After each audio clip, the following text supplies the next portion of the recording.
Avec plaisir. Merci beaucoup, Adrien. Donc, Maxime Alazard. Je travaille à Business France Paris.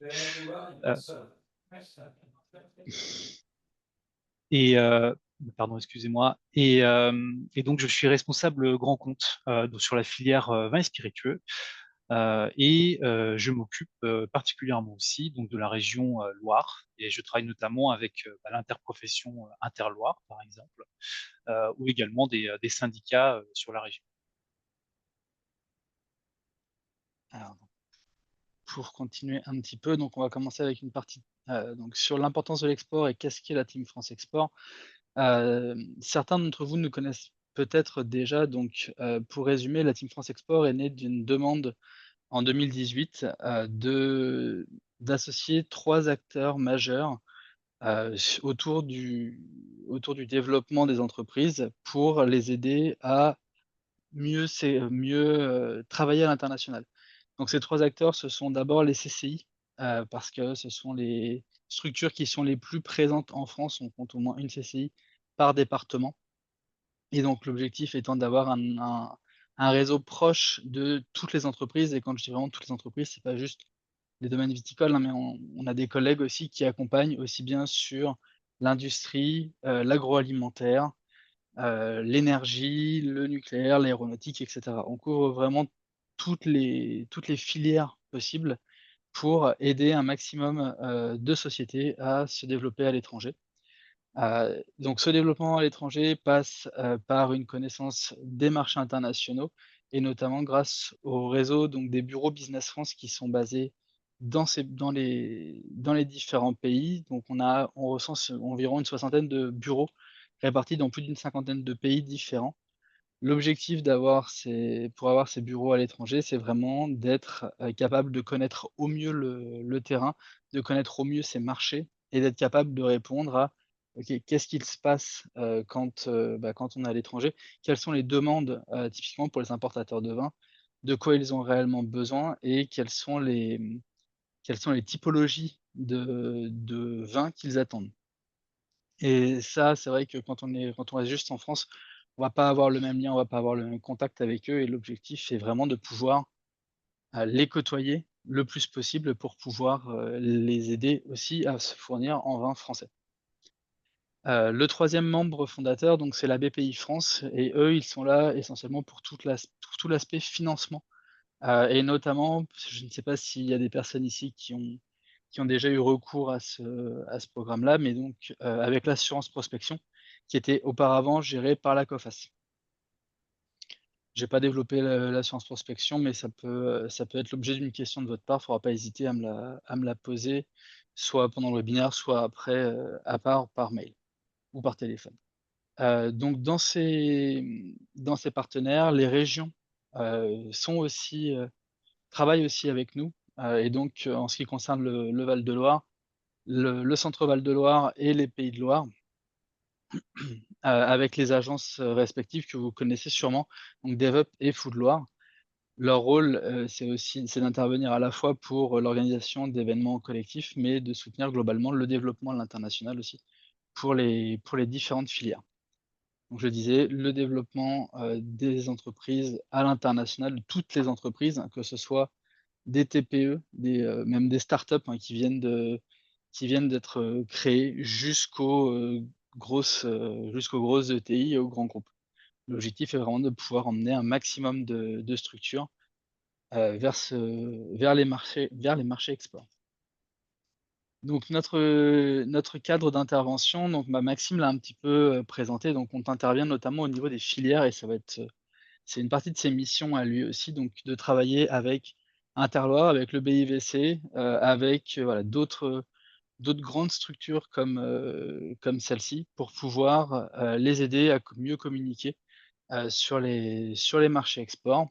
Mais on organise aussi, tous les pavillons France que vous pouvez voir sur les grands salons à l'étranger, sont organisés par Business France. Donc là, si je dois citer juste 2 exemples, Provine et les Vinexpo America ou Asia, les pavillons sont organisés par Business France et après avec un travail potentiellement des régions sur certains événements.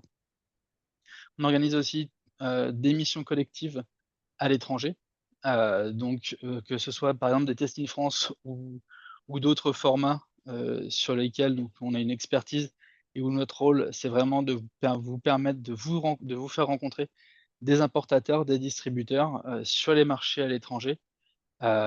Et on dénombre plus d'une cinquantaine d'actions différentes au cours de l'année. Et on a aussi des accompagnements plus individualisés des domaines viticoles, alors que ce soit des missions de prospection pour ceux qui veulent vraiment cibler un marché en particulier ou alors, ça peut aussi être, dans mon cas, travailler avec des domaines pour les préparer, que ce soit avec vraiment des prestations d'accompagnement ou alors tout simplement juste à répondre à certaines questions quand il y a un blocage avec un domaine.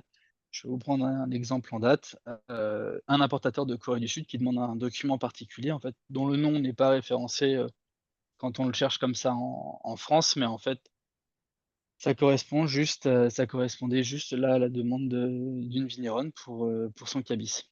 Et c'est vrai que si on n'a pas les bons interlocuteurs, bah, le temps de recherche peut prendre, voilà, beaucoup de temps, beaucoup trop de temps, dans la vie d'un domaine pour juste, savoir quel papier envoyer. Donc c'est aussi notre rôle et je vais insister sur un point, c'est que c'est vraiment une mission de service public qu'on a avec Maxime. Donc nous, notre rôle, c'est vraiment d'accompagner, les entreprises françaises. Je vais revenir rapidement sur l'importance de l'export, surtout aujourd'hui, donc la priorité, c'est de diversifier les canaux de distribution, de vos domaines pour ne pas dépendre uniquement d'un seul marché qui pourrait être le marché français.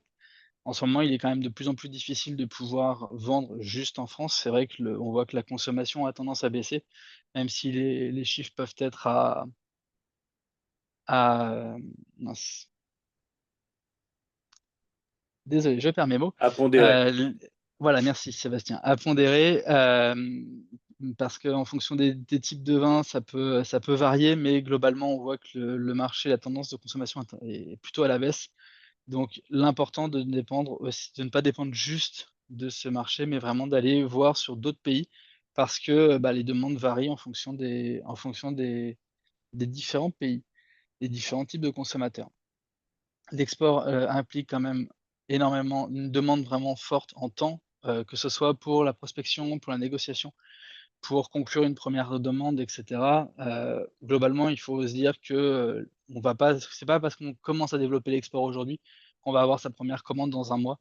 Ça peut prendre 6 mois, un an et demi parfois, pour avoir une première commande, juste en discutant avec le même client. Il faut vraiment pas se décourager, il faut pouvoir persister sur ce développement-là. Il y a aussi donc ça demande aussi une forte capacité d'adaptation, sur ces échanges, sur les changements qui vont être demandés, sur les relations interculturelles parce que c'est vrai qu'on ne discute pas et on ne négocie pas avec un Japonais de la même manière qu'on va discuter avec, un importateur américain. On n'est pas du tout sur les mêmes modes de fonctionnement. Et il faut aussi être capable de s'adapter un petit peu à la langue. Alors, on vous demande pas de parler un anglais parfait et pour ceux qui ne sont que francophones, il y a des pays qui sont juste francophones, mais c'est vrai que la langue des affaires reste, l'anglais à travers le monde et j'insiste, hein, sur le fait que c'est ouvert à tout le monde. Tout type de domaine peut, exporter, peu importe sa taille et ça peut être un domaine de, 7-8 hectares, comme ça peut être une, grosse cave coopérative de 150. C'est pas réservé qu'aux grosses structures qui auraient le staff pour, et vraiment là-dessus, faut pas craindre de se lancer et il faut y aller évidemment donc petit à petit. On va pas commencer en se disant: «Bon, bah, je fais pas du tout d'export, je veux tout de suite attaquer le marché américain». Attention, le marché américain, c'est quand même extrêmement complexe, 50 États, 50 règles, un marché qui peut être saturé sur certaines zones. Il faut vraiment y aller progressivement, brûler les étapes, ça serait se brûler les ailes et ça sera un risque de se dire à la fin, «Non, en fait, l'export, c'est pas pour moi, ça vaut pas le coup, je peux pas y arriver». Il faut juste prendre son temps, trouver les marchés qui sont les plus simples à traiter d'abord, faire ses premières commandes, traiter les premiers problèmes qu'on peut avoir et après petit à petit s'étendre vers le grand export. Ça n'empêche pas que Si vous avez des opportunités, faut pas hésiter à y aller et on est aussi là pour ça, s'il y a besoin, voilà, pour vous accompagner, pour vous épauler, que ce soit, moi, donc Maxime au besoin ou, les collègues qui sont dans les différents bureaux à l'étranger. Maxime, je te passe la main. Merci, merci beaucoup Adrien pour cette introduction. Donc on va évoquer trois marchés aujourd'hui: États-Unis, Canada et Suède. On les a choisis parce que on a des matrices de priorisation à Business France et c'est des marchés qui sont donc euh, très intéressants à aller exploiter. Euh, et on va en voir les raisons. Donc ça sera assez dense. Je pense que si vous avez des questions, le mieux sera peut-être de les poser au fil de l'eau dans le chat, qu'on les traitera à la fin. Et je n'ai peut-être pas réponse à tout. Donc dans ce cas-là, on prendra notre carnet et on notera vos questions et on vous fera des retours a posteriori. Et on va commencer par un gros morceau et certainement le plus important, qui est les États-Unis, justement. Si on commence sur le contexte général, bon, on est assez informé. Les États-Unis sont beaucoup sur le devant de la scène grâce à la nouvelle présidence de Monsieur Trump. Ce qu'il faut vous dire, c'est que c'est un pays qui a une démographie de 335 millions d'habitants, qui est une démographie qui évolue, au contraire d'autres, où, par exemple la Chine a 1,2 milliard d'habitants aujourd'hui, mais je crois qu'ils vont descendre à 700 millions d'ici à 2100. Donc ce qu'il faut vous dire, c'est que les Américains font toujours des enfants, ce qui est intéressant pour nous, et la consommation de vin. Le PIB d'habitants est très élevé, 70 470 euros, si on compare à la France qui est aux alentours de 40 000. Donc, c'est des gens qui ont du pouvoir d'achat, enfin, du moins sur les zones urbaines surtout. La consommation moyenne par personne en 2024 de vin est estimée à 11,3 litres. Et également, donc, ce qu'on peut dire sur l'économie de manière générale. Alors, on pensait qu'il allait avoir un phénomène d'inflation et il n'a pas tant lieu que ça. Donc, elle est assez stable. Vous avez un taux de chômage qui est quasiment zéro, entre 4 et 4,5%. Ce que vous devez savoir aussi, c'est que alors Donald Trump met des barrières à l'entrée, mais les États-Unis, c'est surtout un pays qui est un pays drivé par la consommation du PIB à 70%.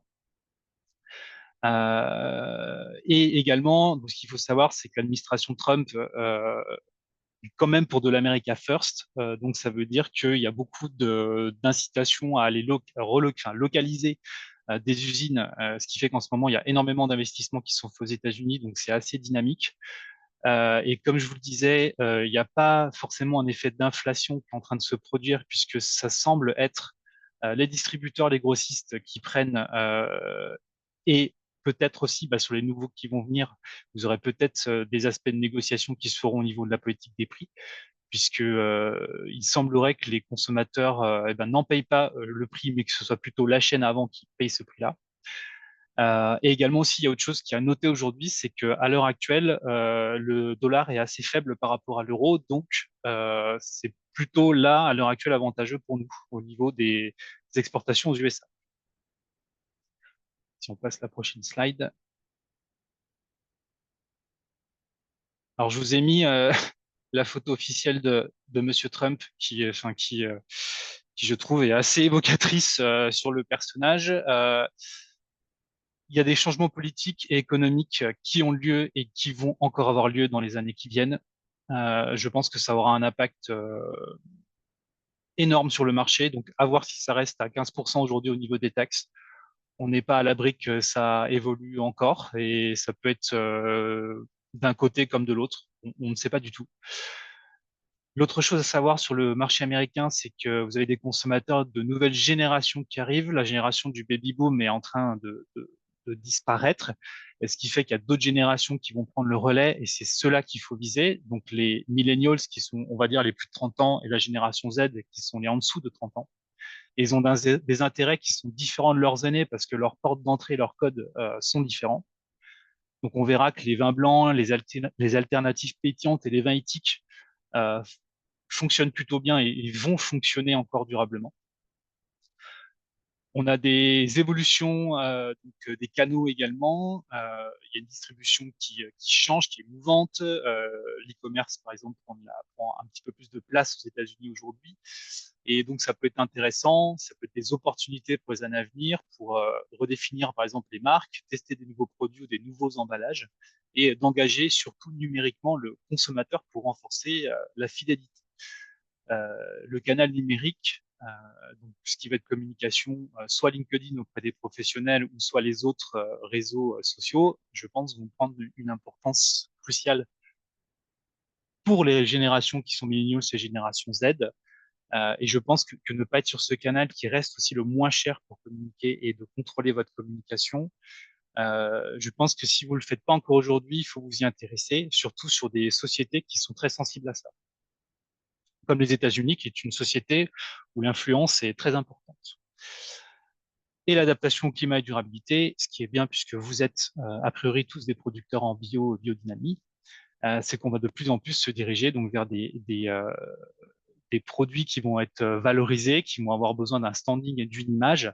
Et par exemple, des efforts vers l'agriculture durable en font partie. Et également, et ça, je pense, que c'est de manière générale dans les chaînes de logistique, l'allègement des bouteilles aura de plus en plus d'importance, notamment sur les bilans carbone. Pas forcément aux États-Unis, mais en tout cas sur les marchés à monopole comme le Canada ou la Suède qu'on va évoquer, ça sera d'une importance cruciale dans les années à venir. Si on passe à la slide suivante. Alors, aux États-Unis, au global, en importation de vin en volume, la France, on est à peu près à 15% en 2024, 177 millions de litres de vin. Alors, on est bien derrière nos amis italiens, qui sont eux à 29% dans le croissant. Et au niveau du Canada, donc là, c'est beaucoup une plateforme de réexportation vers les États-Unis, donc du cheap wine, hein, des vins à très très bas prix. On ne sait pas vraiment pourquoi ils font ça. On pense que c'est soit parce que fiscalement c'est plus intéressant, euh, ou soit parce que ils distillent du vin pour faire nous ne savons quoi, mais en tout cas ça serait pour ces raisons-là. Au niveau de la valeur sur la slide suivante, par contre, la France est numéro 1 devant les Italiens. C'est surtout un effet Bourgogne et Champagne, bien sûr. Et les États-Unis, au global, hein, ça reste un de nos plus gros marchés, si ce n'est le plus gros en tout cas en termes de valeur, 2,32 milliards d'euros. Et ce qui fait qu'on a détrôné les Italiens depuis maintenant bien longtemps. Ensuite, alors là, on n'a pas inclus, alors c'est de vin tranquille, on n'a pas inclus les vins pétillants dans cette slide, voilà, pour que ce soit un peu plus clair. Mais au niveau des volumes, c'est surtout Bordeaux qui domine. On verra que les Américains sont beaucoup drivés par les cépages internationaux type Cabernet Sauvignon, Merlot. Et après également, donc on va avoir la Bourgogne aussi qui est assez cotée et répandue aux États-Unis. Et en tout cas, le Val-de-Loire fait une belle performance aussi en volume puisque c'est aux alentours de 14%. Idéalement, hein, ça serait d'améliorer ce camembert au profit des autres appellations. Et en ce qui concerne par contre, alors on voit qu'il y a sur la valeur, il y a quand même une petite dégradation, on est à 11%, où là vraiment ceux qui font le gros, ça va être Bordeaux et Bourgogne, hors Champagne, j'entends bien, et généralement c'est aussi sur des belles étiquettes.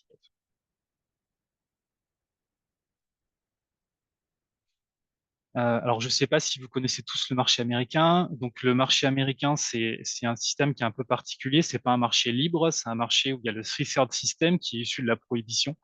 Donc, on peut se dire qu'il y a 50 États et 50 marchés. Donc, vous avez un premier cadre réglementaire qui est le cadre fédéral. Donc, c'est des règles communes à tous. Et après, ensuite, par contre, vous allez avoir des règles étatiques qui vont s'ajouter aux règles fédérales. Ce qui fait que, par exemple, vous pouvez avoir certains États qui marchent en monopole.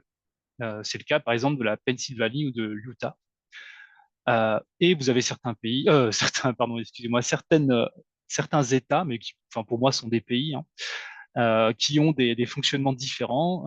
Et par exemple, la Californie, c'est très souple. À Chicago, vous allez avoir des taxes supplémentaires. Il existe autant de manières de fonctionner que d'États. Donc, c'est assez important de connaître lorsque vous discutez avec un nouvel importateur sur les États sur lesquels il distribue, même vous, par curiosité, de savoir sur quelle est la manière et dont fonctionne la distribution sur l'État. Vous avez donc 3 niveaux obligatoires aux États-Unis. Alors, tout le monde dit que c'est dissocié, mais vous avez le premier tiers et le deuxième tiers qui peuvent être une seule et même entité. Donc, vous avez l'importateur, enfin, c'est vous qui allez vendre directement à un importateur, qui lui ensuite va être obligé de le revendre à un distributeur. Et le distributeur ensuite, il sera obligé de le revendre à un détaillant.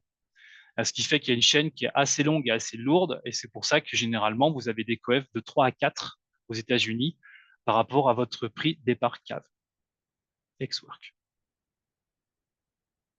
Si on passe à la suite. Donc, comme je vous le disais, voilà, vous avez donc trois types d'États. Vous avez donc les open states, où la distribution donc d'alcool est prise en charge par les opérateurs privés. Donc, c'est les importateurs qui sont présents sur les États ou qui ont des antennes. Vous avez les franchise states, qui sont donc là, donc où votre marque ne pourra que être exclusive à un seul distributeur. Et vous avez donc les control states, où là, donc c'est enfin, c'est un monopole d'État du coup qui va régir la vente de l'alcool. Si on passe à la slide suivante. Euh, le marché est très concentré. Donc, on trouvait intéressant de vous montrer ça. Il y a une préférence nationale qui est très marquée chez les Américains. Comme je vous le disais, c'est le retour de l'America First, hein. Donc, il y a 75% des vins consommés aux États-Unis qui sont produits localement, notamment dans la Napa Valley. D'ailleurs, par exemple, depuis l'espace, la Napa Valley, l'usine, il me semble, de Gallo Winery est un des rares bâtiments visibles depuis une vue spatiale lorsque vous êtes dans l'ISS, pour vous montrer à quel point la taille du bâtiment de production est énorme. La Californie, donc, est le plus gros producteur. 84% des vins domestiques sont consommés proviennent de Californie. Il y a une concentration de marché en valeur qui est sur les 5 principaux acteurs que vous voyez sur le tableau à gauche, donc à peu près 40% des parts de marché. Et vous avez également une concentration du marché aussi en volume, puisque les 3 premiers producteurs contrôlent à eux seuls 44% du marché. Si on passe à la slide suivante. Vous avez surtout 6 États qui concentrent à eux seuls à peu près la moitié des volumes aux États-Unis. Et donc les deux, on va dire les deux grosses portes d'entrée quand vous allez débuter, eh ben, ça va être New York et la Californie, qui sont donc les deux États les plus consommateurs. On a mis donc aussi des tendances. Excusez-moi, c'est la Floride qui est deuxième. Mais on a également mis des tendances, voilà, pour que vous puissiez voir les cépages qui sont dynamiques. On est toujours sur des cépages qui sont connus et reconnus par les consommateurs. Néanmoins, comme le disait Adrien, il y a quand même des nouvelles tendances qui émergent. Et par exemple, pour ceux qui font du chenin, le chenin commence à avoir une belle réputation aux États-Unis. Donc, ce qui fait qu'aussi, ça me permet d'enclencher un peu, c'est que lorsque vous allez présenter des nouveaux produits, voilà, vous arrivez sur un marché qui est déjà assez concentré, on va dire. Donc, il faut généralement être bien préparé. Si vous avez déjà un peu d'expérience, c'est bien aussi. Et c'est d'avoir une offre différenciante et adaptée aussi aux tendances de marché locales. Donc, c'est bien important, voilà, de savoir quel type de consommation est fait sur le marché. Et ça, bien sûr, c'est à discuter avec vos futurs prospects, puisque comme ça, vous pourrez adapter votre offre et répondre à un besoin potentiel. Si on passe à la slide suivante, pardon.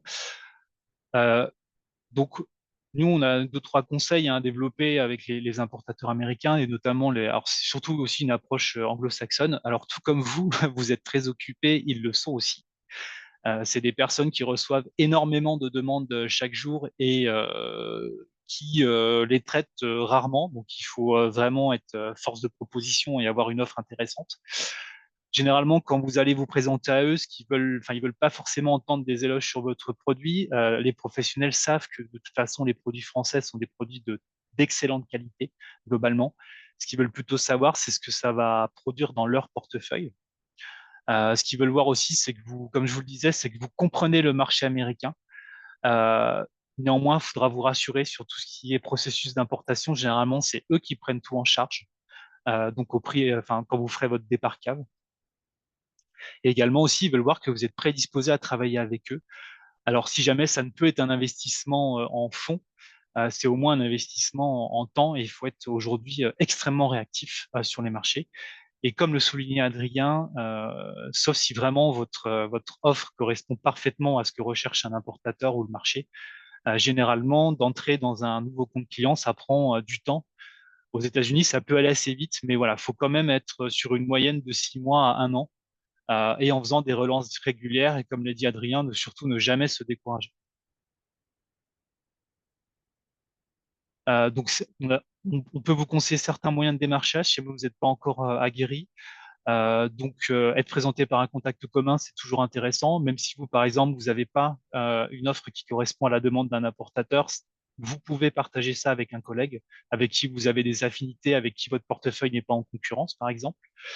LinkedIn, si vous n'êtes pas dessus, reste un réseau très intéressant pour aller identifier les contacts et faire du démarchage. Euh, Vous pouvez bien sûr rencontrer lors d'un salon professionnel, faire des prises de rendez-vous directes. Pour en revenir sur les salons, ça se prépare bien en amont aujourd'hui. Je pense que vous le savez tous, le business d'opportunité, malheureusement, c'est terminé, je le crois aujourd'hui. Donc aujourd'hui, il faut aller provoquer la rencontre. Euh, En tout cas, à l'international, c'est comme ça que ça se passe aujourd'hui. Ce qui est aussi intéressant sur le marché américain, c'est le marché qui a établi les fameuses notations des 20 à 100 points avec Robert Parker, donc ils sont très sensibles aux recommandations et aux notes. Donc ça reste quand même un atout, sachant qu'en plus, maintenant, les magazines, et il me semble que Wine Spectator ou Wine Enthusiast, qui sont les deux plus connus, il y en a un qui a assoupli ces conditions de présentation des produits, puisqu'avant, il fallait déjà être distribué sur le marché américain pour pouvoir présenter son produit lorsque vous vouliez être représenté dans le magazine. Et aujourd'hui, maintenant, je crois qu'il n'y a plus besoin de ça. Vous pouvez également aussi passer par une agence de promotion ou par un agent. Bon, là, après, il vous prendra une commission qui est généralement entre 10 et 20%. Et vous pouvez aussi participer à des événements que nous, par exemple, nous organisons, des événements Testing France qui sont donc des salons de rencontres à l'étranger, ou bien vous avez aussi aujourd'hui Vinexpo qui est le plus connu et le plus apprécié, puisque c'est plus facile pour un Américain d'aller à Paris que d'aller à Düsseldorf aujourd'hui. Et un conseil aussi général, c'est d'être positif et patient. Euh, donc ça, voilà, c'est toujours le côté à garder pour soi, puisque si vous travaillez bien et si vous avez si vous travaillez bien votre manière d'approcher le marché et que vous avez une bonne offre, il n'y a pas de raison que le travail ne paie pas. Également, voilà, deux, trois conseils lorsque vous parlerez à un importateur. Bon, je pense que ça, après, c'est des règles que vous connaissez déjà. C'est respecter le temps de chacun surtout de poser beaucoup de questions, voilà, pour vous intéresser au portefeuille, à ce que fait l'importateur, où est-ce qu'il est distribué, comment est-ce qu'il procède, quels sont les autres produits qu'il peut y avoir déjà dans son portefeuille de marque. Voilà, il y a énormément de questions à poser et surtout ce que recherchent beaucoup les importateurs, et vous le savez aussi, c'est on est plutôt sur une relation interpersonnelle qui va beaucoup compter. Et surtout, vous, là, qui faites du vin bio, du vin biodynamique, il y a des vraies histoires à raconter derrière sur votre démarche. Donc, je pense que c'est ultra intéressant à mettre en avant. Et encore une fois, je revenais sur le fait qu'il faut être bien renseigné. Donc, c'est-à-dire que si jamais, alors c'est un rendez-vous ponctuel, forcément, il faudra poser les bonnes questions. Par contre, si jamais après c'est un rendez-vous que vous avez sollicité, c'est toujours bien de montrer que vous vous êtes renseigné sur la structure, et ça va d'autant plus aiguiller aussi l'intérêt de votre interlocuteur. Donc là, voilà, vous pourrez lire voilà, les deux, trois questions qu'on a mis à poser. Donc, c'est des questions assez classiques. Je pense qu'il faut poser dès le début parce que ça pose le cadre. Maintenant, il ne faut pas non plus trop en dire, notamment sur votre politique tarifaire. Sur la politique tarifaire, je pense que ça se fait beaucoup au fil de l'eau et après sur les échanges par mail que vous pourrez avoir. Intéressant aussi d'avoir, c'est les aspects des différentes cultures. La culture française est radicalement différente de la culture américaine, même si on a l'impression d'être des Occidentaux, je pense qu'on est très différents sur beaucoup d'aspects, des aspects sociétaux, comme vous pouvez le remarquer, mais aussi sur des aspects du comportement. Donc nous, on a fait un peu comment dire, des comparaisons. Alors j'espère qu'elles ne seront pas, comment dire, difficiles pour vous. En tout cas, pour moi, ça me semble assez juste. Les Américains, ils vont être très doux à l'extérieur, très chaleureux, mais après, ils vont être durs, par exemple, en négociation. Nous, ça va être un peu l'inverse. On a tendance à être un peu dur au début et à s'ouvrir après. C'est des personnes aussi qui vont très vite vous mettre généralement à l'aise, qui vont partager des informations personnelles sur ce qu'ils font, sur ce qu'ils aiment. Nous, c'est un peu différent. On a plutôt tendance, dans un premier temps, à analyser et ensuite, après, si on estime que c'est bien de révéler des aspects de notre personnalité, on le fait. C'est des gens qui vont être beaucoup dans la tchatch. Les Français sont un peu plus fermés là-dessus. Donc ça, surtout si en salon, n'oubliez pas, le sourire est extrêmement important, même dans les relations sociales. Également, ils vont être moins formels dans les contextes professionnels, donc c'est toujours important d'essayer de bien recadrer vous sur vos objectifs qui sont bien sûr de vendre votre vin et votre offre. Et ben forcément, nous les Français, on va percevoir parfois leur attitude un peu comme superficielle, on va dire, et tandis que les Américains nous vont nous voir comme des gens froids, distants, voire de temps en temps hostiles quand on n'est pas d'accord avec leurs idées. Donc voilà, c'est des choses qu'il faut avoir en tête un peu sur l'aspect culturel. Ce que je voulais faire aussi, c'était vous montrer un peu quel est le personae d'un acheteur américain, même si bon, chaque acheteur est différent. Ce que je vous ai mis à droite, c'est Barefoot. Je ne sais pas si vous connaissez, mais Barefoot, c'est les SKU, enfin c'est les vins, pardon, excusez-moi, qui se vendent le plus aux États-Unis. Donc, comme vous pouvez le voir, les messages sont très simples, facilement compréhensibles, et donc avec de la marque et des cépages qui sont mis en avant. Ce qui fait que les grilles de lecture des Américains ne sont pas les mêmes que les grilles de lecture des Français, par exemple. Donc aujourd'hui, un consommateur américain, si on veut faire une personnalité, généralement, c'est des femmes. C'est des gens qui sont soit dans les millennials, soit parmi les baby boomers. Mais ce qui est logique, les générations plus jeunes rentrent un peu plus tardivement dans le milieu du vin aujourd'hui. C'est des gens qui vont être urbains, qui vont être mariés, qui ont généralement des moyens aussi, qui connaissent un petit peu le vin et qui vont avoir plutôt des diplômes élevés. Sur les occasions de consommation aux États-Unis, ce pourquoi les gens achètent souvent le vin, c'est parce qu'ils l'ont déjà essayé. Donc, c'est-à-dire que par exemple, le sampling, enfin l'échantillonnage, si jamais vous commencez comment dire, un partenariat avec un importateur, ça peut être une voie d'entrée. Le deuxième critère d'achat, c'est le niveau de sucrosité. C'est ce que pose alors, moi, je pense qu'ils l'interprètent mal puisqu'ils ont des chardonnays qui sont assez, comment dire, boisés, assez vanillés, assez ronds, qui sont pas du tout les mêmes que les nôtres. Donc voilà, c'est aussi une information que vous devez avoir, c'est que eux, ce qui les intéresse en deuxième partie, c'est quel est le niveau de sucrosité du vin. Et après, vous allez avoir le prix, la marque et la variété de raisin. Vous remarquez dans tout ça que, par exemple, les labels ne sont pas du tout mis en avant. C'est pas vraiment un critère d'achat, le label. Concernant ensuite les aspects générationnels, donc je voulais un peu aussi vous mettre en avant par génération quels sont à peu près leur profil de consommation. Donc les baby boomers, la génération X, donc qui sont nos aînés, donc ont une forte préférence pour le vin, donc dans la plupart des occasions. C'est des habitudes qui sont ancrées parce qu'ils aiment bien la convivialité, ils aiment bien célébrer. C'est le vin aussi, enfin la première, enfin pourquoi est-ce que les gens achètent du vin aussi? Dans la première occasion, c'est pour faire un cadeau. C'est ce qu'il faut savoir, et même parmi les générations Z. Donc les Américains trouvent que le vin est un très beau cadeau à faire.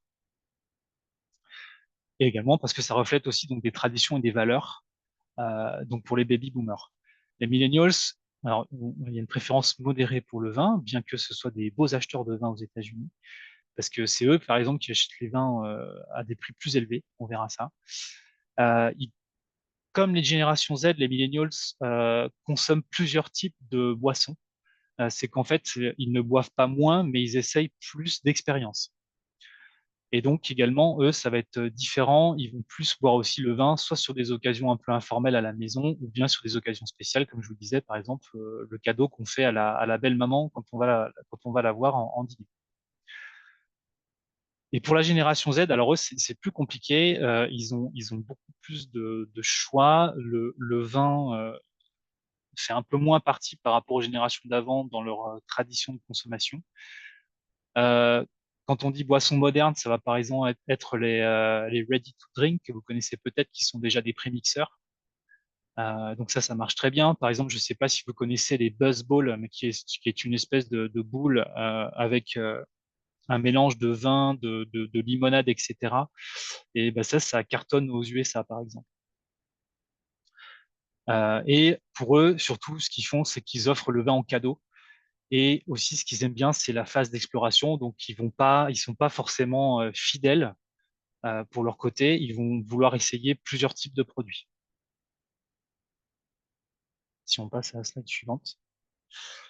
Le vin rouge, alors ça, c'était en 2023, mais je pense qu'aujourd'hui, la consommation de vin blanc a dépassé, enfin, celle de vin rouge parmi les buveurs réguliers. Euh, Autre chose à savoir, c'est qu'ils sont influencés par les cépages internationaux, donc Cabernet Sauvignon, Merlot, Pinot Noir. Et pour les blancs, c'est surtout les vins italiens, les Pinot Grigio, les Moscato. Et après, ensuite, vous avez le Chardonnay qui est qui grandit plutôt dans la Napa Valley. Et par contre, le Sauvignon blanc, et c'est intéressant, a une belle reconnaissance aux États-Unis. Ce qu'il faut aussi que vous sachiez, c'est que aux États-Unis, les vins sont quasiment tous consommés entre 3 semaines et quelques mois, voire même dans les 1 ou 2 semaines après l'achat. Donc, ce qui fait que voilà, les vins, en tout cas, ne sont pas conservés. Donc, si par exemple comptez avoir votre communication autour de ça, voilà, dites-vous que vous avez 4% de chance d'être acheté, quoi. Donc, il faut vraiment voilà, faire des vins qui soient, on va dire, prêts à boire. Et ça, c'est important dans l'offre que vous proposerez le jour où vous irez aux États-Unis. Ça aussi, ça me paraissait intéressant de vous le mettre en avant sur les gammes de prix. Euh, Aujourd'hui, la majorité des personnes achètent des bouteilles entre 10 et 20 dollars. Et nous, en fait, avec donc le système d'importation et des coûts qui sont engendrés par le système des 3 tiers, généralement, les vins atterrissent plutôt aux alentours des 20 et 30 dollars. Donc, ce qui fait que quand vous regardez, donc j'ai surligné en jaune ce qui correspond à peu près au prix sur lequel vous atterrisseriez. Mais après, ce ne sont que des supputations. Mais en tout cas, vous avez plus intérêt à viser, par exemple, les millennials, qui sont des personnes actives entre 27 et 42 ans, et voire même la génération Z, plutôt que par exemple la génération X ou baby boomer, qui eux vont plutôt acheter des vins de gamme inférieure, donc c'est-à-dire des gammes des vins nationaux ou des vins vraiment très peu chers. Donc je dirais que votre cœur ou votre cible à avoir, c'est plutôt sur la génération. Si vous commencez une communication ou si vous discutez avec un portefeuille, un nouveau compte client, voilà, ce sera plutôt de dire que vous visez ces générations-là.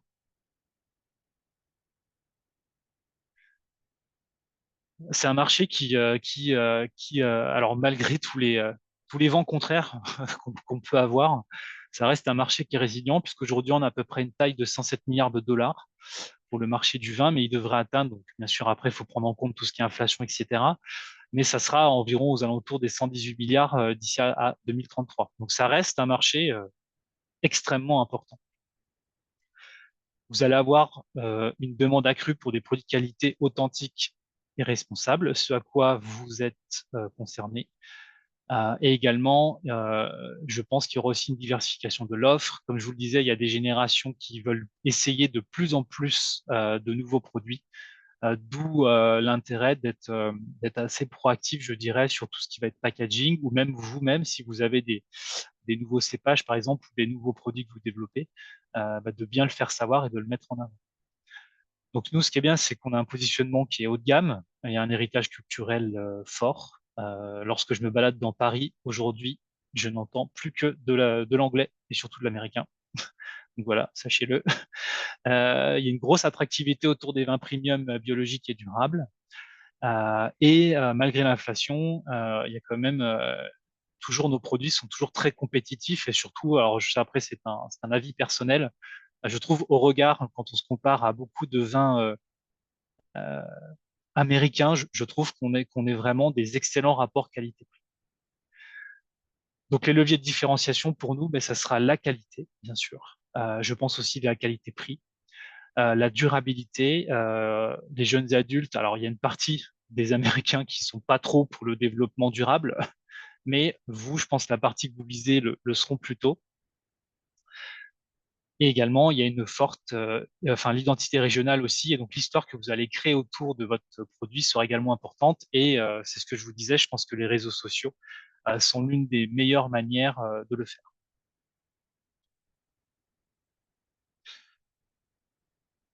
On va passer maintenant au marché canadien, qui est différent du marché américain. Maxime, juste pour t'avertir, Oui, normalement, il nous reste 15 minutes, une quinzaine de minutes pour la présentation. très bien. Eh ben, on va rusher, alors ça va aller vite. Je présenterai pas ma Ouais, je partie finale pense. que je laisserai sur le PowerPoint. Et puis, je serai Ouais. là après pour répondre aux questions. Et puis je pense, Maxime, on a déjà un peu travaillé tous ces marchés, enfin pas tous ces marchés-là en amont sur d'autres webinaires.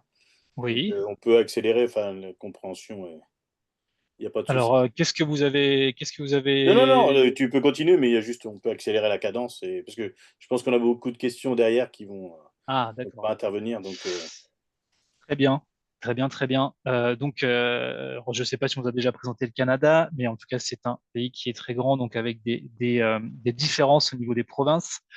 Le Canada importe 75% de ses vins. C'est un marché du vin qui est stable, notamment grâce à ses monopoles. Et aussi, c'est un marché qui est un peu plus ouvert, un peu plus européanisé, je dirais, par rapport au marché américain. Donc, on va avoir des accointances au niveau de notre consommation du vin, surtout avec le marché de la SAQ et du Québec. Donc là, on va passer rapidement sur cette slide, mais c'est un pays qui a 41 millions d'habitants, qui consomme, qui a quasiment un niveau de consommation au niveau des Européens, au niveau du vin. Il y a un PIB par habitant qui est aussi intéressant, et c'est un pays qui est plutôt stable au niveau économique et également au niveau politique, même s'ils ont deux, trois petites batailles avec les voisins américains. C'est un pays qui apporte 59 millions de vins français. On est à 16%, donc ils importent tout type de vin. Ils sont assez équilibrés dans leur, comme vous pouvez le voir, sur leur importation de vin au niveau des pays. Par contre, en valeur, on est toujours devant avec à peu près 493 millions d'euros de part de marché de vins français. Donc ça reste quand même beaucoup moins que le marché américain si on compare, qui était à 2,32 milliards. On est plutôt bien représenté. On est à la quatrième position des vins les plus importés parmi les vins français, même si jamais on a quand même toujours ce souci de valorisation au niveau par rapport au regard des volumes. Néanmoins, la Loire se valorise de mieux en mieux chaque année, donc il faut continuer sur cette montée en puissance. Je ne sais pas si vous le savez, mais vous êtes obligé de passer par un agent de représentation si vous voulez être présent sur les marchés, puisque ça marche par un système de monopole. Donc vous allez avoir, donc on l'expliquera un petit peu avec le marché suédois, mais c'est la même histoire. Vous allez avoir les produits courants à référence donc de fort volume, donc qui sont des produits qui tournent régulièrement et qui se vendent et qui sortent rapidement. Et après, vous allez avoir ce qu'on appelle des produits de spécialité, qui sont généralement, si vous êtes des petits producteurs, votre porte d'entrée. Donc, qui sont des marchés de niche et plutôt premium.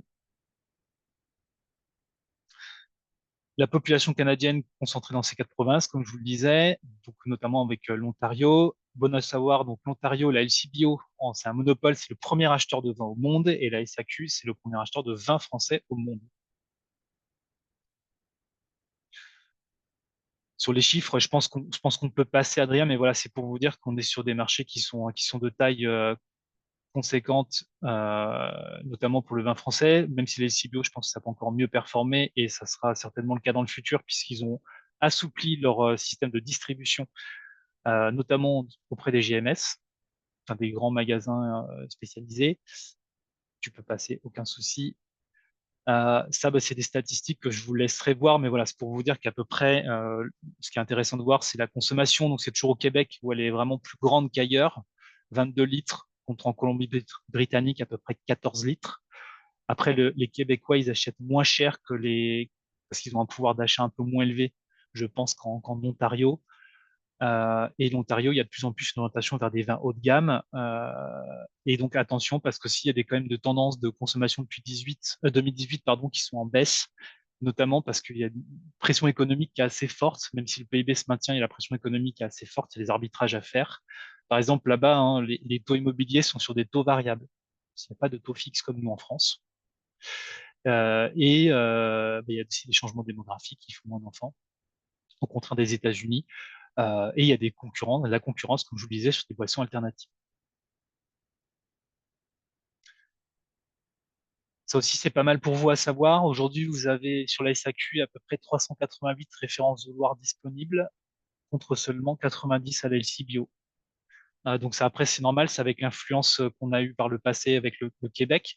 Mais ça veut surtout dire qu'il y a certainement des opportunités de marché en Ontario. Moi, si j'étais vous, j'irais plutôt voir du côté de la LC Bio que de la SAQ.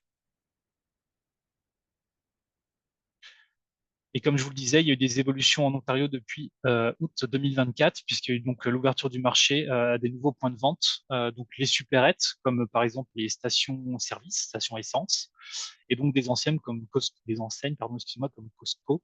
Alors c'est toujours la LC Bio qui importe, mais Costco peut directement aller se référencer. Les Canadiens ne sont plus obligés d'aller dans des magasins spécifiques comme le système Bolaget en Suède, par exemple, pour aller acheter leur vin. Donc ça va vraiment ouvrir des marchés et je pense qu'il faut commencer à s'y intéresser. Euh, je, je pense qu'on va passer dessus. Ça, je vous laisserai lire un peu les profils de consommateurs au Québec plus tard, si jamais on n'a plus trop le temps. Voilà, pour vous dire que ça reste quand même le vin qui reste encore leur préférence de consommation parmi tous les autres alcools et qu'on est toujours sur une domination du vin rouge avec 51% à peu près des achats au monopole de la SAQ et 44% pour le vin blanc. Vous pouvez voir que le rosé et autres, par exemple vin orange, c'est tout petit. Il faut dire qu'au Canada, il fait moins chaud qu'ailleurs. Également sur les pastilles, par exemple, ils ont fait des pastilles voilà, pour aider le consommateur à mieux comprendre et décoder les vins. Et voilà, sur les vins blancs, c'est les fruités et vifs qui plaisent, et sur les rouges, c'est généralement plutôt les aromatiques et charnus. Les tendances environnementales sont importantes. Comme je vous le disais, il y a de plus en plus de monopoles qui veulent réduire drastiquement leur bilan carbone. Et notamment, ça va beaucoup passer, je pense, par soit les bouteilles allégées ou bien les contenants type, enfin vrac, ils importent déjà beaucoup de vrac, mais surtout les bibes. Donc ça là-dessus, il faut, lorsque vous présentez votre offre, dites-vous que si vous partez déjà avec des bouteilles qui sont extrêmement lourdes, ou si vous avez pas de contenant alternatif, ça peut être compliqué de commencer sur ce marché. Et je dis ça, ça sera aussi pour les autres marchés à monopole, puisque dans leur plan de développement à venir, donc d'ici à 2030, il y a énormément de monopoles qui n'accepteront plus des bouteilles qui dépassent un certain poids. On peut passer. Donc, pour résumer, quelles sont les attentes favorables du trade pour les vins de Loire au Canada? Il faut vraiment, à l'instar des États-Unis, diversifier donc les occasions et cibler des nouveaux consommateurs. On en revient toujours aux millennials, c'est la génération X, qui vont avoir des préférences pour des vins qui prennent en compte la dimension environnementale. Euh, Aussi, bon, la génération Z est attirée par les vins no, low et alcool. Alors après, ça s'est relativisé parce que ça reste quand même des petits marchés, tout en favorisant les vins blancs. Moi, je pense sincèrement que les vins de Loire ont toutes les qualités aujourd'hui pour réussir sur ces marchés. Euh, et également, la croissance dynamique, hein, elle se fait vraiment sur la tranche des bouteilles qui sont situées entre 10 et 20 dollars, euh, comme vous avez pu le voir sur les slides d'avant. Et enfin, on termine avec la Suède, qui est un marché à monopole. Donc les Suédois ont plutôt aussi un pouvoir d'achat, un PIB par habitant assez intéressant, 47 700 euros. Ils ont une consommation à peu près de 19 litres par personne. Économiquement, ils sont également stables. Ils ont un gouvernement qui est stable. Et ils ont des déficits maîtrisés et leur industrie se porte bien. C'est un petit pays, par contre, 10 millions d'habitants, 10,6 millions. Si vous ne le saviez pas, donc ils sont régis par le système Bolaget, qui est donc un monopole d'État. Vous avez à peu près aujourd'hui 452 magasins répartis dans toute la Suède. Ça représente 80% du marché et les autres sont dédiés au duty-free et au on-trade. Sachant que sur le on-trade, vous pouvez directement passer par votre importateur. Les règles du monopole ne s'appliquent pas. Parce que le monopole, c'est sur la revente du vin, donc en B2C. Et vous avez, pour vous situer, à peu près 129 millions de visites en magasin chaque année et 71,7 millions de visites sur le site Internet en 2024. Sur le marché, il est vraiment primordial dans un premier temps de bien sélectionner votre importateur, puisque c'est vraiment lui qui va impulser vos ventes et vos relations auprès du monopole. Également, sur les autres remarques qu'on peut vous faire aussi, c'est qu'il y a à peu près 1000 importateurs, mais il y a de l'importation un peu privée. Donc, le mieux, c'est, voilà, il y a 250 professionnels et les 10 principaux réalisent 50% des volumes. Si on passe slide suivante. Alors, si vous connaissez pas donc le système de fonctionnement du système Bolaget, donc en fait, chaque année, vous avez des nouveaux référencements qui s'effectuent via des appels d'offres. Donc, ils ont un plan annuel qui est réalisé. Il peut y avoir des modifications entre-temps, c'est évolutif, mais néanmoins, chaque premier trimestre, ils publient les produits qu'ils recherchent précisément pour vendre à leurs consommateurs suédois. Donc, vous avez une première liste qu'on appelle la liste permanente qui est diffusée 4 fois par an. Donc, la première en janvier pour une mise en marché en septembre. Après, ensuite en mars pour décembre, en juin pour mars et en octobre pour juin. Il existe également, donc là, ce qui est intéressant pour les petits producteurs, des listes temporaires. Donc là, où c'est des appels d'offres généralement mensuels. Donc, on verra que d'ailleurs, c'est très logique, hein, puisque même sur les achalandages, ils sont clairement identifiables. Donc, ce qui fait que vous avez d'autres portes d'entrée qui sont possibles pour vous inscrire sur le marché suédois. Il n'y a pas uniquement le système des appels d'offres via ce que publie euh, annuellement le système Volaget. Vous pouvez inscrire votre vin sur une liste de commandes du monopole via l'importateur. Je ne prononcerai pas comment ça se dit en suédois puisque c'est beaucoup trop compliqué. Vous pouvez provoquer un appel d'offres, qu'il soit temporaire ou permanent, grâce à votre importateur. Et vous pouvez aussi proposer votre vin sur la liste exclusive qu'on appelle TSE, mais qui répondent à des critères bien spécifiques. Généralement, c'est des productions qui sont très limitées, qui ont une reconnaissance critique dans la presse spécialisée et qui ont un positionnement de prix premium, premium plus et voire plus. Donc, c'est à peu près la tête d'un magasin système Bolaget. Vous avez donc trois types de listes, on va dire, qu'on vous détaillera après. Vous avez donc le TSV et TSE qui sont généralement mis en avant un peu en tête de gondole, avec des prix plus élevés. Et vous avez FS qui est là et plus sur la distribution régulière, on va dire, annuelle des appels d'offres. Donc FS, ça fait partie généralement des 4 appels d'offres qui sont lancés par année. Donc ça va être des gros volumes, des prix très agressifs, des demandes très spécifiques. Il faut que ça réponde à tous les critères. Le gagnant, enfin, c'est des pays qui sont extrêmement transparents, donc généralement c'est via un collège qui décide sur une dégustation à l'aveugle, et l'inscription est garantie de 9 à 12 mois.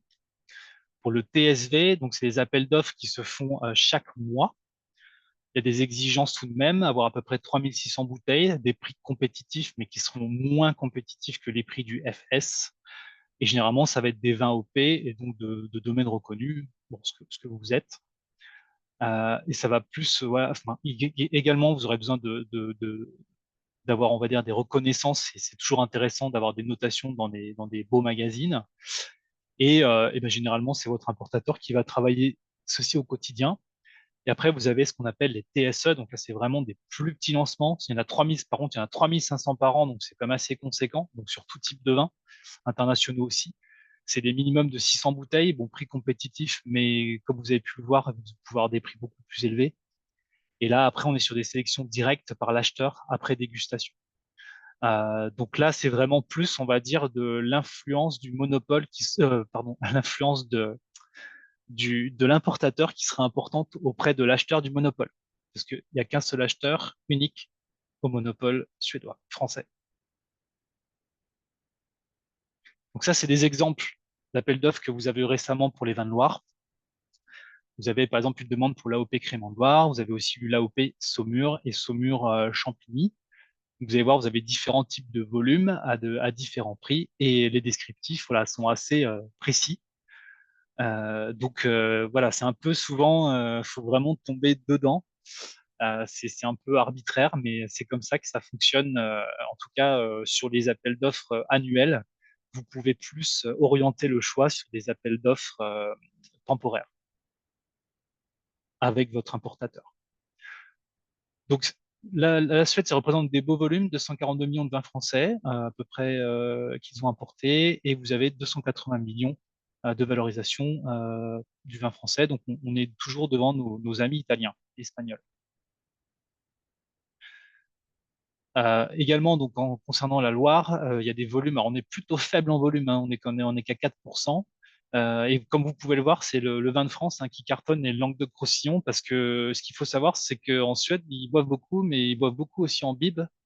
Et donc, c'est plus, le vin fait plus partie d'un quotidien, on va dire, que, bah, par exemple, la consommation américaine, qui, elle, pour le vin français, dans les consommations d'achat, est plus sur une consommation sociétale et de prestige et de politique de cadeaux. Mais néanmoins, il y a quand même des belles évolutions de vente, de vente de vin de Loire en volume, hein, entre 2021 et 2024, comme vous pouvez le voir. Donc, il y a une belle dynamique à des vins de Loire, parce que je pense que ça correspond aux nouvelles préférences de consommation dans les pays nordiques. Donc ça, je pense on peut passer à Adrien, parce que du coup, ça se répète un peu. Voilà, simplement sur les tendances qui sont de consommation qui sont favorables pour les vins de Loire en Suède. La qualité, c'est vraiment une opportunité pour l'offre française. On est reconnu pour ça. Les Suédois, en plus, adorent la France. Passent beaucoup de vacances en France. Donc, ils sont très sensibles aussi aux récits authentiques autour du vin. Ils sont attachés au terroir. C'est des gens qui sont très précis, qui adorent le storytelling et les produits artisanaux. Euh, Toutefois, on manque un peu de communication. Donc, il y a des vins, les vins de l'ancien, enfin, du Nouveau Monde aussi sont en train de prendre de la place, mais il y a quand même toujours ce succès des vins donc, de l'Ancien Monde. Enfin, ça me paraît un peu bizarre de le dire comme ça maintenant aujourd'hui, mais voilà, on est toujours perçu comme les plus complexes et les plus élégants. Attention toutefois, il y a quand même une concurrence internationale qui est assez forte. Moi, de mémoire, quand j'étais allé donc, au sein d'un magasin, j'avais quand même vu, par exemple, que par rapport à l'offre italienne, on était vraiment beaucoup plus petit au niveau de la représentativité des produits. C'est des gens qui sont aussi épicuriens. Il y a la bistronomie qui est de plus en plus en train de se développer dans les pays nordiques, comme au Danemark, par exemple aussi. Et aussi, il y a l'essor du vin au verre qui est en train de prendre. Donc, si par exemple vous voulez vous diriger sur du on-trade, ce qui je pense est intéressant à développer comme approche, c'est de dire que de faire un produit vin au verre, ça me semble très intéressant.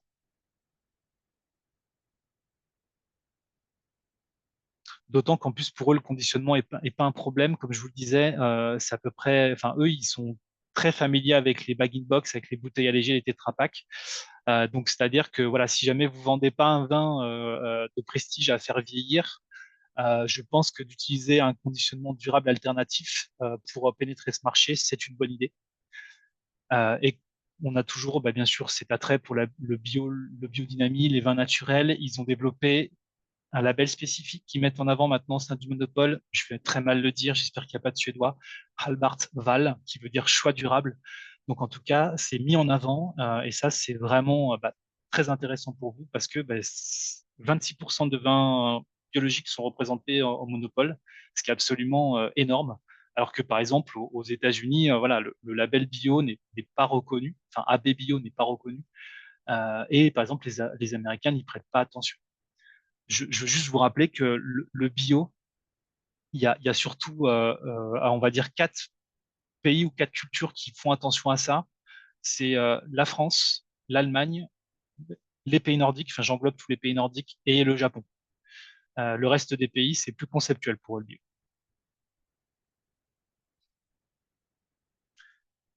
Alors, sur la culture des affaires en Suède, et ça sera ma dernière slide, il me semble, maîtriser l'anglais est indispensable. Rendez-vous sur place pour découvrir le marché si vous ne l'avez jamais fait. Et donc, il faut surtout être, je pense que maintenant, aujourd'hui, c'est sur tous les marchés. Il faut vraiment avoir une documentation claire, professionnelle, prête, que vous ayez déjà vos prix de négociation. C'est des gens qui sont très cartésiens. Les Suédois, ils ne perdent pas de temps, un peu comme les Allemands. Donc, il faut vraiment aller droit au but. ils adorent le storytelling, l'histoire, etc. Mais comme vous avez pu le voir sur les appels d'offres, ils sont très clairs sur ce qu'ils veulent et sur ce qu'ils ne veulent pas. Les, les Suédois également donc sont des personnes très polies, ils sont très courtois et surtout ils prennent leurs décisions de manière collégiale, un peu comme les Allemands d'ailleurs. Ils sont très pragmatiques, comme je vous le disais, et aussi la ponctualité, c'est incontournable. Vaut mieux que vous soyez 10 minutes en avance que 10 minutes en retard.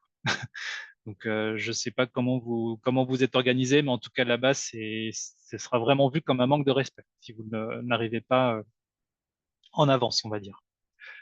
Et également, mais bien sûr, à l'instar de tous les autres marchés aujourd'hui, hein, je pense qu'il faut vraiment faire preuve. Alors, j'ai mis de sérieux, mais c'est-à-dire que de sérieux, c'est plus dans le sens que lorsque vous allez vous engager sur un marché, c'est que ben, vous allez en tout cas vous y investir. C'est très dur aujourd'hui d'être diffus, on va dire. Et surtout, si vous êtes primo-exportateur, je pense qu'il faut vraiment se concentrer sur un pool de deux, trois marchés pour commencer et après ensuite étendre et profiter des fruits et de l'expérience que vous avez accumulée sur ces premiers marchés et surtout de faire toujours preuve de patience et de ténacité.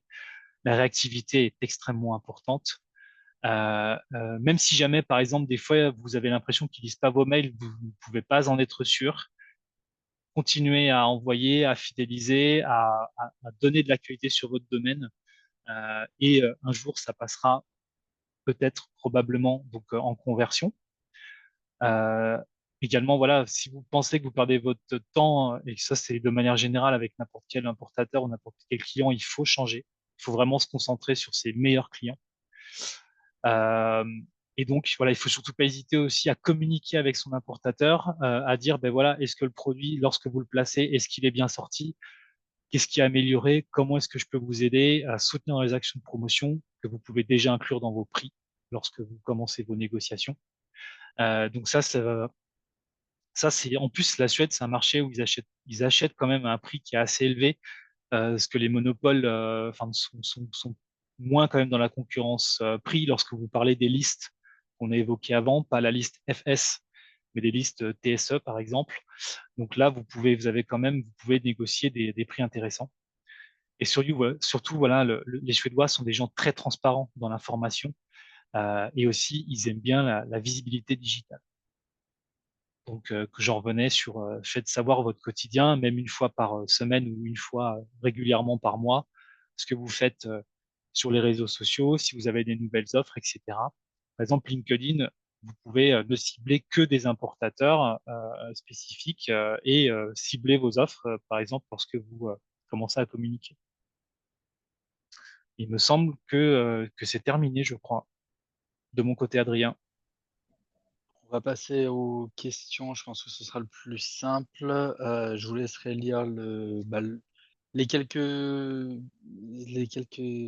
mots que j'ai indiqués donc sur tous les marchés à monopole qui restent des marchés quand même plus qu'intéressants, je pense, pour les vins du Val-de-Loire. Et puis vous pourrez revenir vers nous sans aucun problème. Vous aurez nos contacts de toute façon à la fin du diapo. Donc, est-ce que certains ont des questions? Certaines? Il y en avait déjà une dans le chat de la part d'Emmanuel, Maxime, sur, qu'est-ce qu'on entend par étiquetage transparent? Ça revenait sur le début de ta présentation, il me semble. C'était sur quel C'était au début Les sur les États-Unis. États-Unis. étiquetage? Alors, j'ai plus le contexte. Ouais, tu précisais un certain nombre de critères, dont l'étiquetage transparent. Est-ce que ça veut dire qu'il y a une Ah, transparence sur, oui, ouais, ça veut dire qu'il faut enfin, il faut absolument, parce que le TTB, vous avez les TTB approval, donc ça veut dire que lorsque vous allez faire enfin, lorsque vous allez commencer à exporter, donc c'est votre importateur qui va vous accompagner. Généralement, ils vous disent toutes les mentions qu'il faut apposer sur l'étiquette. Notamment, par exemple, il faut mentionner l'importateur sur votre contre-étiquette, par exemple. Donc, il faut, alors que je pense que c'était pas transparent, c'était plutôt de bien respecter en fait enfin, en gros, que vous commenciez pas à étiqueter vos bouteilles et que malheureusement vous êtes mal informé et que bah, vous deviez tout retirer. C'est déjà arrivé, c'est la galère. Donc voilà, faites attention à ça. Peut-on parler d'une OP aux USA? Alors, vous voulez dire de l'équivalence avec l'USDA? Je pense. C'était une question qui a été posée par écrit par Bertrand. Ouais, non, mais ça doit être ça. Donc, Je pense que c'est là-bas, ça. il y a donc en fait, votre label bio ne sera pas reconnu, mais il est toléré. Donc, c'est-à-dire que vous pouvez l'afficher sur vos étiquettes, parce qu'il y a sur certains marchés, par exemple la Chine, si vous le faites, votre produit est retoqué, puisque eux ne le reconnaissent pas et enfin, si jamais c'est pas reconnu sur le marché chinois, en gros, vos conteneurs restent à quai. Donc ça, c'est important à savoir. Et vous pouvez donc avoir une équivalence. Alors, il me semble qu'avec l'USDA, vous avez 3 niveaux. Vous êtes soit 100% organique. Et donc là, il va falloir envoyer des échantillons et faire valider ça par un comité indépendant. Ça prend beaucoup de temps et ça prend beaucoup d'argent. Mhm. Est-ce que c'est utile? Oui, Moi, je mettrais un bémol. Oui. Effectivement, maintenant, de plus en plus, on nous demande de plus l'indiquer pour les États-Unis. C'est oui, trop compliqué, donc du coup, moi, je fais plus par EcoCert, je fais plus la validation pour. Oui, EcoCert, exactement. Ouais, tout à fait. Ouais. Donc, ouais. c'est vrai que, enfin, globalement, en fait, ce qu'il faut faire, c'est d'informer, je dirais, euh, que vous travaillez vos produits de manière organique, par exemple sur la contre-étiquette. Euh, je pense que c'est le plus intéressant à faire. Et en plus, il y a pas de barrière par rapport au label AB Bio. Mhm. Maintenant, encore une fois, hein, je le redis, le bio aujourd'hui, ça fait partie d'un package. C'est pas un élément différenciant pour pénétrer le marché américain. Oui, alors, si je peux prendre la parole, donc Bertrand Machin, on est en bio depuis quelques années, et puis notre intention, c'était bien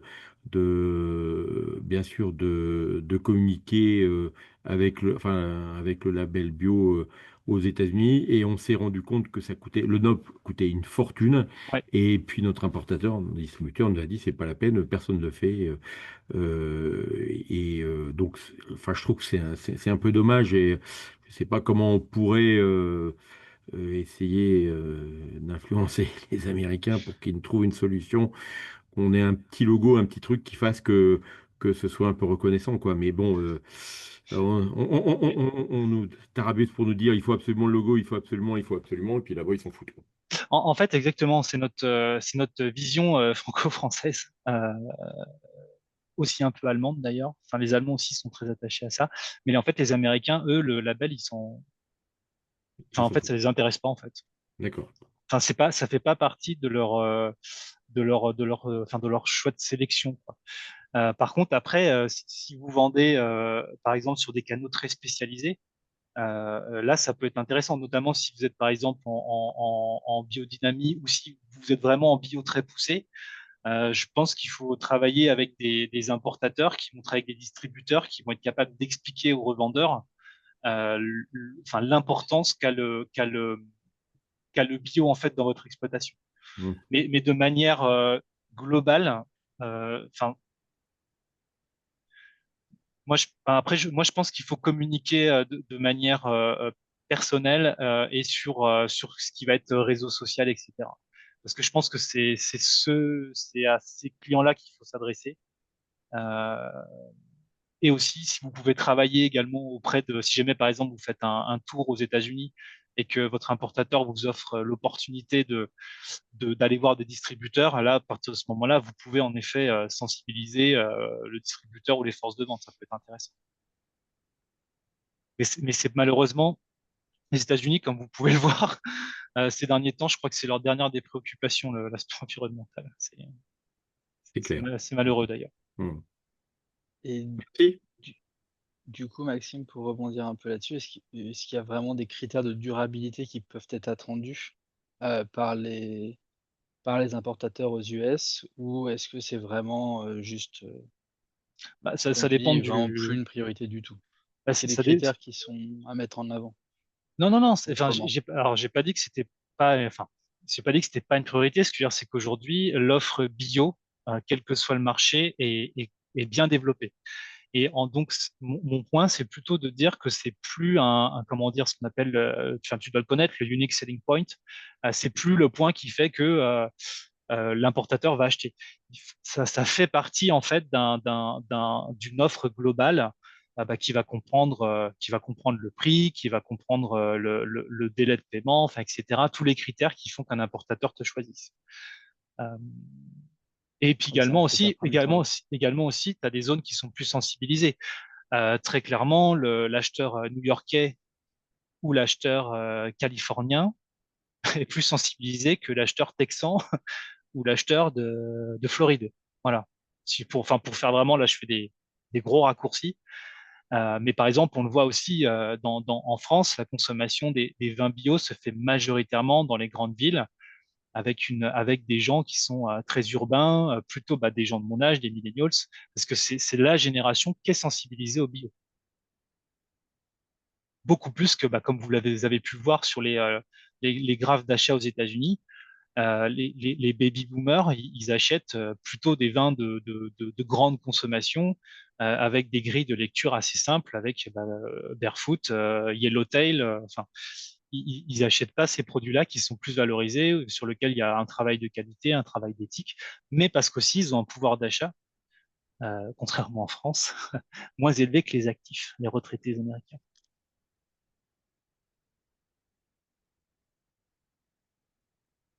Je ne sais pas s'il y a d'autres questions. D'autres trucs.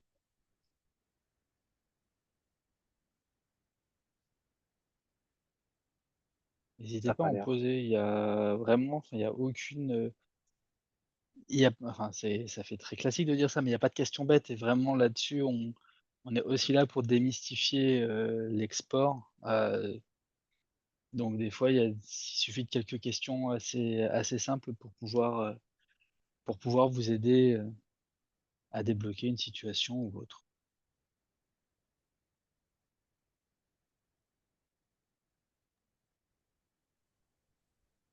J'ai pas l'impression. Emmanuel, est-ce que tu veux Oui, je rajouter vois quelque que chose? non, je pense qu'on a fait les 3 focus, enfin les focus sur les pays, on a répondu à la question un peu de l'état de la consommation au travers de ces 3 focus. Donc, après peut-être que, Merci. voilà, il y a peut-être des questions qui concernaient Merci. les fondamentaux, mais en tout cas, j'ai l'impression que c'est Merci, les fondamentaux, c'était intéressant. Maintenant, c'est un peu comment on peut se projeter.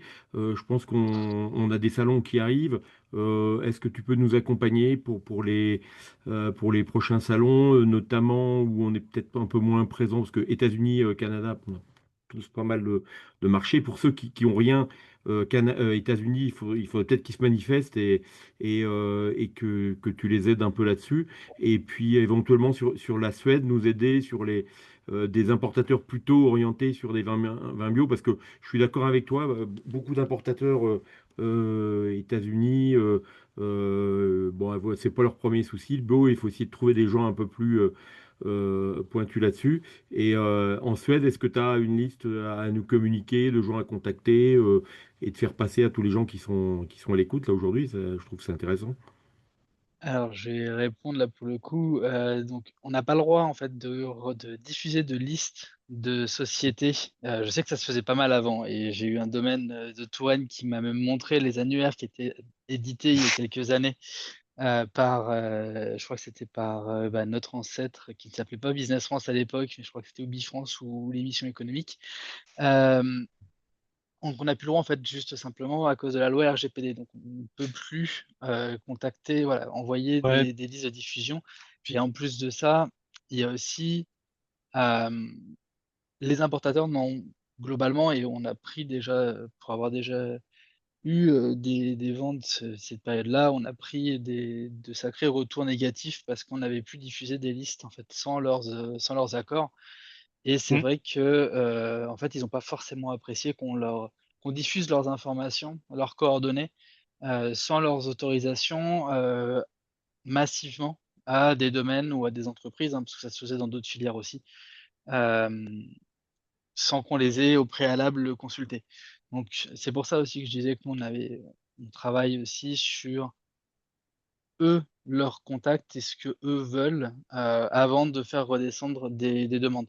Il peut y avoir en fait, des opportunités, hein, où, on va mettre en relation des importateurs avec des domaines, parce qu'ils nous ont contactés en disant: «Voilà, ils nous font un cahier des charges du type de domaines avec lesquels ils voudraient travailler, du type de vin qu'ils cherchent. Et après, derrière ça, nous, on rediffuse sans aucun problème le, leur demande. Et on essaie de le faire passer au plus grand nombre pour pouvoir justement vous permettre d'avoir accès à ces informations-là. Autre chose, et alors ça là-dessus, il faudra vraiment pas hésiter à me redemander, et vous aurez mon adresse mail juste après, donc vraiment envoyez-moi un mail ou juste passez-moi un coup de fil demain à ce sujet-là. Mais on a une plateforme de mise en relation qui existe, qui est gérée par Business France, qui est gratuite à l'inscription, gratuite au fait d'être dessus, de présenter vos produits. Et en fait, donc vous présentez vos vins sur cette plateforme, et les importateurs, en fait, les collègues des bureaux les renvoient sur ce site pour qu'ils puissent aussi, eux, faire leur shopping. Donc globalement, ils savent pas exactement ce qu'ils veulent, ou qu'ils ont pas, on va dire, l'envie de lancer une grosse opération de sourcing comme ce qu'on pourrait faire, hein, parce qu'on travaille, donc je disais, on travaille avec les grands, avec tout type d'importateurs. Mais l'année dernière à Wine Paris, on a fait un échantillonnage pour plusieurs monopoles du Canada, et où en fait, en amont de Wine Paris, ils sont venus goûter, si je dis pas de bêtises, Maxime, tu pourras me corriger si je me trompe, mais je crois que c'était 150 vins qu'ils ont goûté au bas mot pour en fait référencer certaines cuvées à l'issue du salon. Ça leur permettait de gagner du temps sur l'événement, et ils ont pu se concentrer sur autre chose. Donc voilà, c'est des choses qu'on fait, donc faut pas hésiter aussi à entrer en contact avec nous pour qu'on puisse aussi, bah, vous faire passer toutes ces informations-là. De la même manière, on a des importateurs en général. Alors, je sais pas si ça va se refaire pour l'année prochaine, j'ai pas encore eu d'écho à ce sujet, mais en général, il y a quand on envoie quand même pas mal d'importateurs sur Wine Paris, ce qui permet aussi de, voilà, de pouvoir, bah, vous l'indiquer, et eux sont, bah, en charge de rencontrer des domaines français. Donc bah, on l'indique en fait à tous les domaines qui sont en contact avec nous, pour qu'ils puissent, bah, en fait, les démarcher, les contacter, et puis obtenir des rendez-vous avec eux. Une nouvelle question sur les petites Oui, structures, hein, qui ont peu de ouais, trésorerie. Ouais. donc Fabien, donc petite structure peut difficilement investir et voyager à l'export faute de trésorerie et de temps. Des idées, des astuces avec des petits investissements possibles pour des petits domaines souhaitant commencer à l'export? Bah, c'est un peu ce que Maxime, si tu me permets, je vais commencer à répondre, et puis je te laisserai compléter. Mais pour ça aussi que je dis toujours de commencer en fait local, commencer en Europe. Il y a déjà des marchés en Europe, hein, qui sont pas très loin et qui fonctionnent très bien à l'export. Il y en a d'autres, hein, donc bon, on a évoqué les 3 qu'on a vus, parce qu'avec Maxime, on a estimé que c'était aussi des marchés à potentiel, et que les États-Unis, on peut pas faire sans, parce que ça reste le premier consommateur mondial. Mais par exemple, si je vous parle de l'Italie, c'est un marché qui consomme du vin français. Alors on n'en a pas conscience, parce qu'en plus, on se dit que jamais les Italiens, qui sont à peu près aussi chauvins que nous, voire plus, consommeront des vins étrangers. Mais dans les faits, en fait, ils sont beaucoup plus curieux que nous, et ils sont beaucoup plus ouverts à goûter des vins qui sont notamment différents de ce qu'eux produisent. Et ça tombe bien, les vins de Loire, on n'est quand même pas tellement en compétition avec eux, on n'a pas les mêmes cépages, on n'a pas les mêmes terroirs. Hem, donc faut pas hésiter, voilà, à aller voir des domaines, pas des domaines, des pays qui sont frontaliers, qui sont proches. Je pense donc à l'Italie, je pense à la Grèce, qui se développe de plus en plus aussi. Le marché allemand est aussi intéressant, et même sans sortir de France, c'est vrai que le fait de faire aussi quelques salons et de bien les préparer en amont, Sébastien en parlait tout à l'heure, hein, mais c'est vraiment, c'est essentiel. Et pour avoir travaillé sur l'organisation de la Levée de la Loire il y a quelques années, et pour en avoir discuté après et débriefé avec l'équipe, c'est vrai que, la préparation d'un salon, c'est beaucoup plus important que ce qu'on imagine. Un salon, les 1ers salons là vont commencer à se préparer, je dirais en novembre, à pouvoir inviter, relancer en fait, le moindre prospect, le moindre petit contact en fait, essayer de l'inviter sur un salon, le refaire déguster et jamais rien lâcher. Déjà ça permet en fait de faire un 1er pas sans avoir à se déplacer et sans avoir à aller trop loin. Même si, la Levée de la Loire, c'est pas la majorité du visitorat n'est pas à l'export. Il y en a quand même et ils se développent en plus. Emmanuel, tu me diras si je me trompe, hein, mais le pourcentage augmente et donc l'objectif, c'est de pouvoir capter aussi ce flux-là, pour pouvoir, l'intégrer dans vos démarches export. À titre d'information, par exemple, pour l'Alvé de la Loire à Angers, jusqu'à maintenant, on avait 11 de visitorat étrangers. Et cette année, au niveau des investissements publicitaires qu'on fait conjointement sur Alt, donc avec l'Alvé de la Loire Déméter et le Salon des Vins de Loire, on a fléché, dirigé donc une augmentation d'encarts publicitaires à titre professionnel, hein, vers alors l'année dernière, on n'avait fait que Decanter et cette année, on a pris 3 pour l'Angleterre, un en Belgique et on fait tout le pourtour. Donc on aura Italie, un encart publicitaire. Donc voilà. Il y aura aussi on a un partenariat qui sera vers les États-Unis en même temps, mais qui est beaucoup trop vaste parce que là, du coup, c'est vrai que tout l'intérêt, c'est que la levée de la Loire-Angers est située une semaine avant Paris, donc il y a quelques importateurs qui vont réussir, selon les notions économiques, à rester ou à venir dans la Loire avant. Maintenant, voilà, on parlait d'Italie, ben, en fait, moi j'ai fait Vinitaly l'année dernière pour la première fois, mais en off. Il y a donc mais à l'intérieur de Vinitaly, parce que Vinitaly, propose, voilà, avec Raw, que je fais, une intégration, une insertion. Mais par exemple, en fin janvier, je retourne sur un petit salon, professionnel en Italie, avec des coûts qui sont vraiment moindres.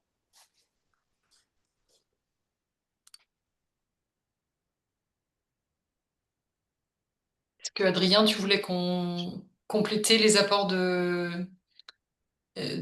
pardon, Sébastien, Maxime, excuse-moi. Maxime Est-ce que avait fait Maxime, quoi? tu veux compléter les apports d'Adrien sur les astuces, les astuces pour les petits domaines qui n'auraient pas forcément toute la trésorerie qu'il faut pour se déplacer? Moi, je veux pas casser l'ambiance, mais enfin, je pense qu'aujourd'hui, faut vraiment investir malheureusement. Enfin, comme je vous le disais, on n'est plus sur des, comment?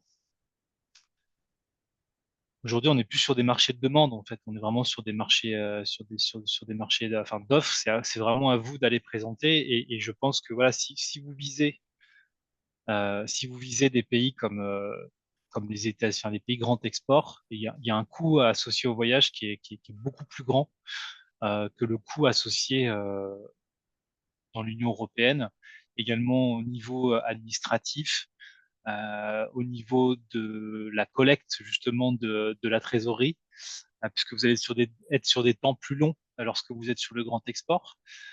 Donc, si vraiment vous êtes primo-exportateur, je pense que ce qu'a dit Adrien est très sensé. Je pense qu'il faut déjà commencer dans un périmètre accessible.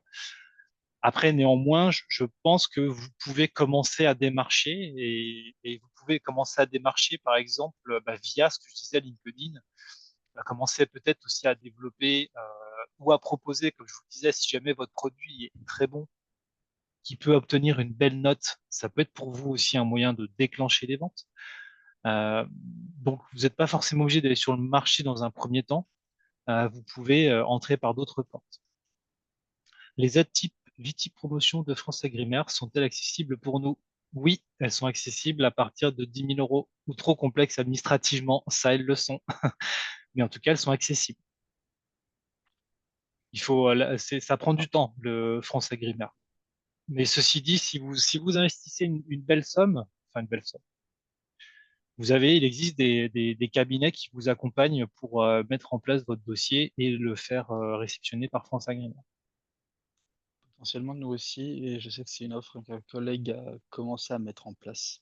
Ah, eh ben, Donc, super. Donc voilà, c'est il faut que je me bonne renseigne nouvelle. là-dessus.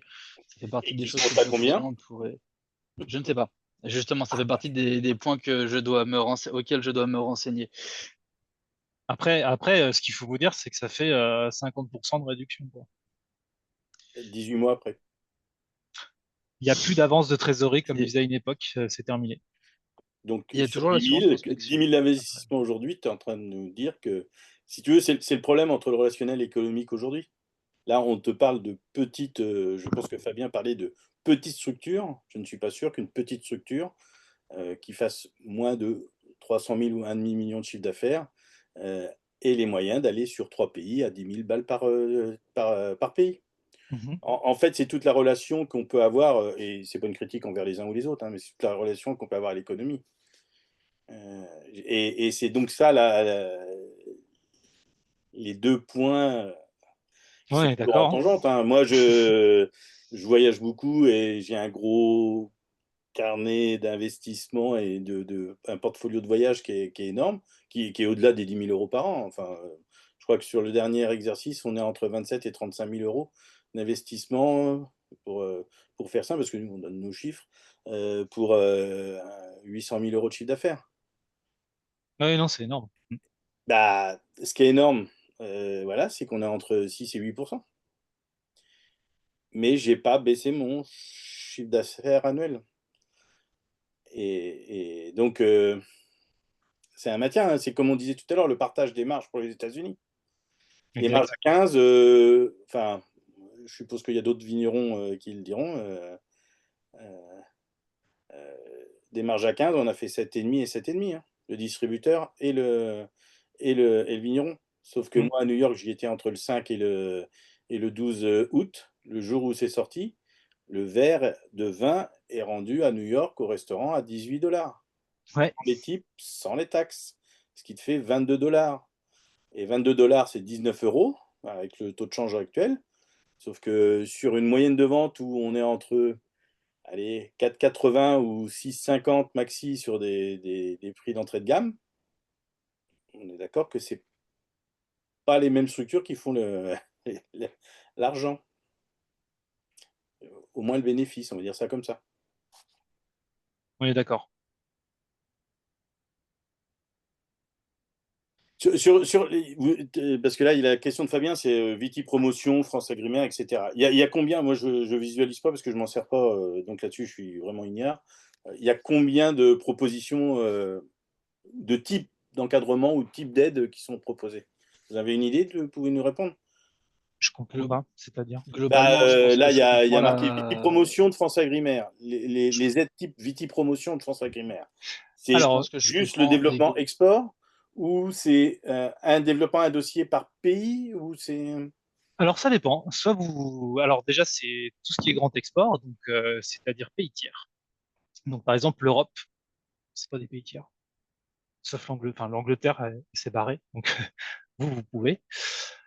C'est un minimum d'investissement de 10 000 euros, mais si vous investissez pas les 10 000 euros, c'est pas forcément grave. C'est une enveloppe budgétaire par année qui est aux environs de 80 millions d'euros pour la France. Donc, c'est-à-dire que si jamais il y a plus de demandes de 80 millions, bah, vous pouvez ne pas avoir le paiement. Mais bon, jusque-là, c'est jamais arrivé, mais on sait jamais. Qu'est-ce que je peux vous dire d'autre? Et ça concerne absolument toutes les actions export de promotion. Donc, ça va participation à des salons, ça peut être communication dans magazines, des communiqués de presse, réseaux sociaux. Ça peut faire beaucoup de choses. Et Mais c'est par contre, réservé aux structures viticoles. c'est réservé aux Les structures interpros viticoles comme nous n'y ont pas droit. alors aussi, les interpros ont le droit. Interloire, ils font comme ça. Les syndicats, ils ont le droit aussi. Donc vous, si par exemple, vous voulez aller faire un salon B2B à l'export, c'est Ouais, possible. ouais. Et les associations type, pour la Loire, on a Fans de Chenin, etc. Les associations peuvent y avoir droit ou c'est vraiment des structurations type avec numéro de Je... tirette, on va faire simple. Ouais, je pense qu'ils ont le droit, ouais. Et Ah. les groupements d'employeurs, enfin les groupements de vente, pas d'employeurs, excusez-moi, les groupements de vente, ils ont droit aussi? Ou c'est Ouais. nominatif? Alors là, vous me posez une colle, ça va très loin. Je sais pas du tout, faut revérifier. Faut revérifier. Mais je pense que oui, si c'est une société qui revend du vin. Alors par contre, c'est des vins, c'est vraiment des vins d'AOP, quoi, que vous pouvez, il me semble, mettre en avant. Alors Fabien dit: «Attention, cela ne prend pas en compte la prospection ou le suivi commercial». Ouais, c'est vraiment Effectivement, que pour la promotion. Sur le Et, pays, exactement. et voilà, il y a des collègues qui ont déjà répondu à des appels à projets et qui, en fait, leurs factures n'ont pas été prises en compte parce que c'était pas considéré comme de la promotion. Alors, les salons, effectivement, ça fonctionne, mais dès qu'on veut financer un voyage pour aller voir un client, ça fonctionne pas, en fait. Non, Donc, exactement, parce que c'est pas la promotion. c'est pour ça alors que voilà, je demandais les Mais conditions. je je peux redonner par contre une autre possibilité, alors qu'on va aborder du coup sur l'un des webinaires suivants. Donc, je m'avance un peu et je laisserai Guillaume en reparler parce qu'il en parle beaucoup mieux que moi. Mais on a globalement la BPI et surtout avec l'assurance prospection en fait, alors c'est ce que faisait la Coface pour celles et ceux qui connaissent, voilà ce qu'il faisait auparavant. Donc l'assurance prospection en fait, ça vous permet de monter un projet sur 5 ans, avec tout type d'action à faire pendant les 3 premières années. Vous montez un budget, vous montez des pays cibles et vous fixez des objectifs de vente sur les pays ciblés. L'objectif étant donc de mettre en place des actions pour atteindre vos objectifs de vente. Hem, Face à ça, donc vous allez avoir votre budget de déplacement, de coûts sur place et là, vous rentrez vraiment l'ensemble de ce que vous avez. C'est-à-dire que ça va du billet d'avion, des frais de logement sur place, des frais de nourriture, de bouche et cetera. Une invitation de votre client au restaurant, c'est pareil, vous pouvez le faire passer dedans et même j'incite tout le monde à le faire passer dedans. Voilà, dès en fait, le moindre détail, vous le rentrez à l'intérieur, et en fait, donc sur cette enveloppe globale, la BPI, vous prête la moitié de cette enveloppe. Une partie au début du projet, une partie à la fin du projet. Ce qui permet de faire une avance de trésorerie et je sais qu'il y a plusieurs domaines viticoles, dans la région qui le font parce que, bah, en fait, je discute beaucoup avec Guillaume Voltier qui est le chargé d'affaires chez la BPI et donc il sera là, alors pas sur le prochain, mais sur celui d'après. J'ai plus la date en tête, mais je pourrais la regarder et vous redire ça. Le 25 novembre. Hem, voilà, 25 novembre, merci Emmanuel. Mmh. Et donc en fait, pas mal de domaines viticoles, ont recours à ça. Alors ça demande effectivement de la trésorerie, mais par contre, il y a quand même une partie qui est avancée par la BPI. Et sur le remboursement, en fait, c'est en fonction de ce que vous faites sur vos chiffres sur les objectifs que vous avez prévus. Si vous atteignez les objectifs prévus, vous remboursez 100 de ce qui vous a été prêté. Tant mieux, j'ai envie de dire, tout le monde est content, les chiffres sont là, les bouteilles de vin sont vendues. Si les objectifs ne sont pas atteints, vous remboursez au prorata de ce que vous avez fait, sachant que le minimum est à 30. Idéalement, évidemment, tout le monde, enfin, la BPI cible, enfin, a pour objectif que tout le monde rembourse.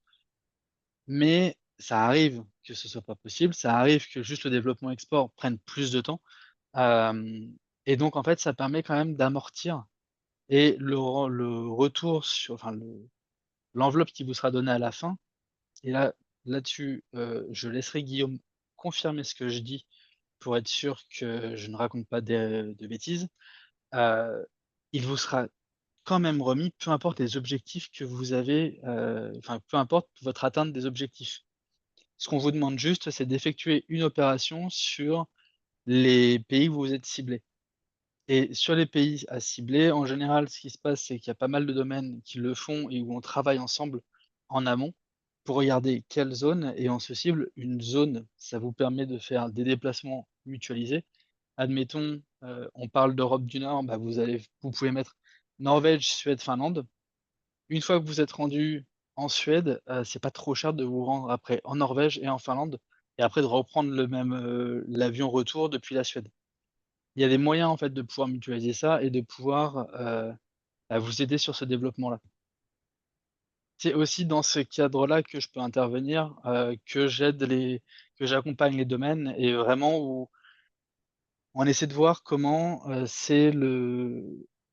c'est possible vraiment pour vous d'essayer de limiter vos frais et de pouvoir aussi vous déplacer, à l'étranger et de pouvoir vous développer sur les marchés export. Parce que, bah, effectivement, hein, comme le dit Sébastien, c'est vrai que des structures, elle a entre 300 000 et 500 000 € de chiffre d'affaires, bah, en fait, très grosse partie de la Loire.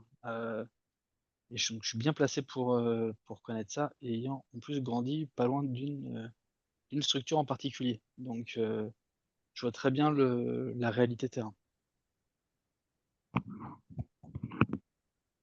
Et il est bientôt 19h15. Voilà, on avait dit 1h30, donc on arrive au terme du timing, sauf s'il y a encore des questions. Une dernière question. J'en vois pas dans le chat. Tac, tac, tac. Ce que j'entends, c'est que tu peux peut-être mettre ta dernière diapo, Adrien, pour justement donner tes coordonnées qui permettent, si je comprends bien, à chacun, chacune qui est présent aujourd'hui de te contacter directement. Voilà, ne pas hésiter, que ce soit un coup de fil, que ce soit un mail, si vous avez des questions urgentes, appelez-moi directement. Si je réponds pas, vous laissez un message. Je rappelle le plus rapidement possible. Des fois, voilà, faut pas hésiter, encore une fois, il y a pas de questions bêtes, il y a pas de, enfin, je suis là pour ça. Des fois, c'est juste pour trouver un papier, et ben, c'est pas grave, c'est juste pour trouver un papier. C'est pas la mission la plus passionnante de la journée, mais c'est pas grave. Donc surtout, n'hésitez pas à écrire ou appeler. Et le prochain rendez-vous est donc dans 15 jours, le 5 novembre, donc le mercredi soir à 17h30. Et on abordera avec Karina, donc Karina Maclouf de la CCI du Cher, plutôt un aspect réglementaire sur l'export, qui est quand même important. Et pour faire un accompagnement avec les domaines viticoles en ce moment, on voit que c'est un point qui est essentiel à retravailler un peu plus en profondeur. Bah, surtout, c'était dit tout à l'heure dans le chat sur le NOP, et cetera. Enfin, selon les pays, enfin maintenant, l'étiquetage C'est étant exactement ça. différenciant pour beaucoup de pays. On parlait de l'Angleterre où, par exemple, l'étiquetage doit être porté sur le distributeur. Donc, si vous avez plusieurs distributeurs, vous avez plusieurs étiquettes. Donc aujourd'hui, c'est vrai qu'il est, c'est du beaucoup de temps, d'argent entre guillemets, mais voilà, il n'y a pas de la mise aux normes des étiquettes. Moi, je le disais dans le chat, pour les États-Unis, moi qui travaille avec un national, je suis que dans 22 États, mais enfin, si le système d'approbation, le système approval des étiquettes est aussi complexe, les importateurs vont demander des simplifications de l'autre côté aujourd'hui, hein. Donc, c'est plus la mise en avant de nos équivalences, parce que là, il faut parler d'équivalence, par exemple, pour les États-Unis. Malheureusement, c'est plus ça qui va devenir le point le plus important sur le système d'étiquetage. Et moi qui travaille avec la SAQ, je viens de me prendre une prune parce que par étiquetage, j'ai oublié de mettre le petit pourcent après 12,5% volumique, parce que la phrase canadienne, c'est alcool, 12,5% alcool by volume. Donc ça fait quand même un bon double système franco-anglais, puisque là on est dans un système de monopole. Et ben, comme j'ai oublié mon petit pourcent, j'ai droit à ma petite tape sur les doigts avec un petit 1500 €. Donc sur les 10 000, bah déjà j'en ai 1500. En tout cas, moi je tenais à vous remercier parce que c'était super intéressant. Je pense que voilà, vous avez le moyen pour à tous les gens.